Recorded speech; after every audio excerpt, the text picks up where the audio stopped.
रमजान में क्या है, हजरत इमाम हसन की विलादत का दिन है, यानी जन्मदिन है हजरत इमाम हसन का। इमाम हसन क्या है, सबको पता है कि इमाम हुसैन कौन है, लेकिन आपको क्या पता है कि इमाम हसन कितनी बड़ी शख्सियत है।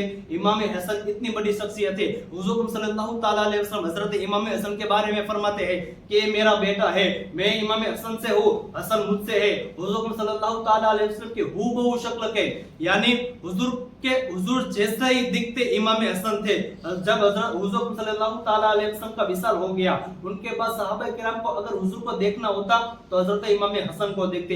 हजरत इमाम हसन ने कितना सेक्रीफाइस किया। हजरत हुजूर सल्लल्लाहु ताला अलैहि वसल्लम खुद फरमाते हैं कि मेरा बेटा है, जब कल दो कौम यानी दो मुसलमान जूथों में लड़ाई होगी तो ये सुलह कराएगा। हजरत इमाम हसन की ये हिस्ट्री यानी इतिहास है कि हजरत अमीर माविया और हजरत इमाम हसन की जब जंग हुई, हजरत हसन ने देखा कि लोग मर रहे यानी मुसलमान मर रहे हैं। हजरत इमाम हसन ने तख्त को लात मार दी और कह दिया कि अमीर माविया ये तख्त तुम रखो, मुझे तख्त रखना ही नहीं है, लेकिन सुलह कर लो। सुलह कर ली, तख्त को लात मार दी। आज हमारा हाल क्या है, आज हमारा हाल ये है कि हम हमारे चचा को अगर हमारा बेटा हो तो हम कहते हैं कि भाई चचा यानी काका से महबूद रखना, यानी चचा से दूरी रखना, तुम्हारा चचा तुम्हारा माल लेगा, ऐसा इंसान है वैसा इंसान है। हमारा बड़ा अब्बा हो तो हमारे बड़े अब्बा के बारे में ये कहते हैं कि उनसे मोहताज रहना,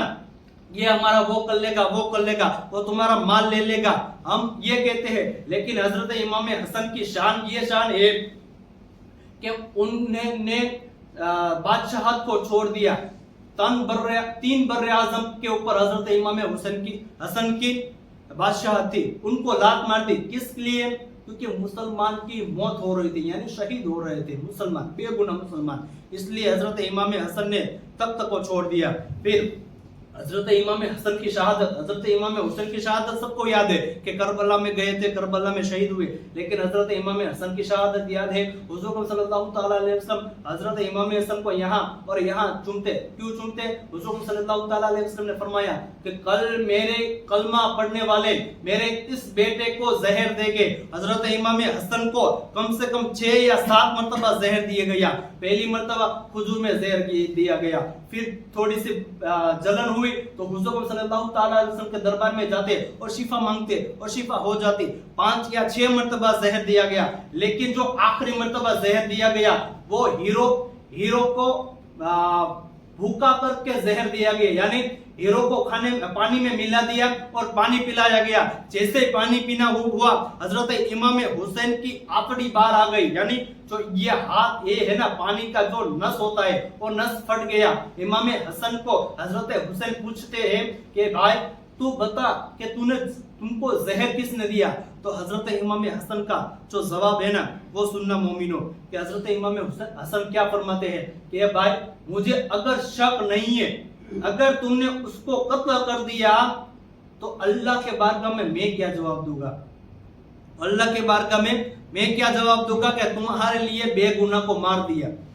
फिर हजरत इमाम हसन फरमाते हैं अगर मुझको शक है कि किसी ने मुझको जहर दिया है तो तू क्या करेगा? तू सिर्फ कत्ल करेगा।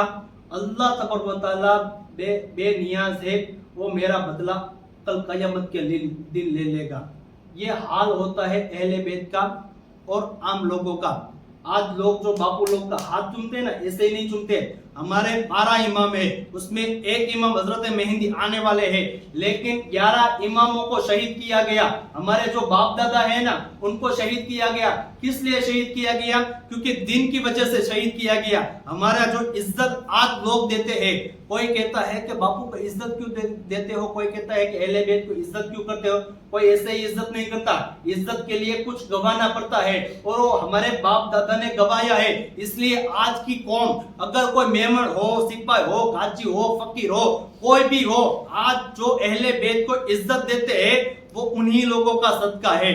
आइए आपको बताओ, हजरत मूसा काजिम को ना हक यानी कोई गुनाह के बगैर उनको जेल में डाला गया, 7 साल तक जेल में रहे। जेल के बाद जब उनका जनाजा निकला ना, वो भी जेल से निकला। हजरत जाफर को, यानी जो इमामों में से है, हजरत जाफर जिसको 5000 हदीसें याद है, उनको चौराहे पे लाकर 100 कोड़े लगाए गए नाहक गुनाह के बगैर, क्योंकि तब उन लोगों का जो हुकूमत थी वो उन लोगों की हुकूमत थी।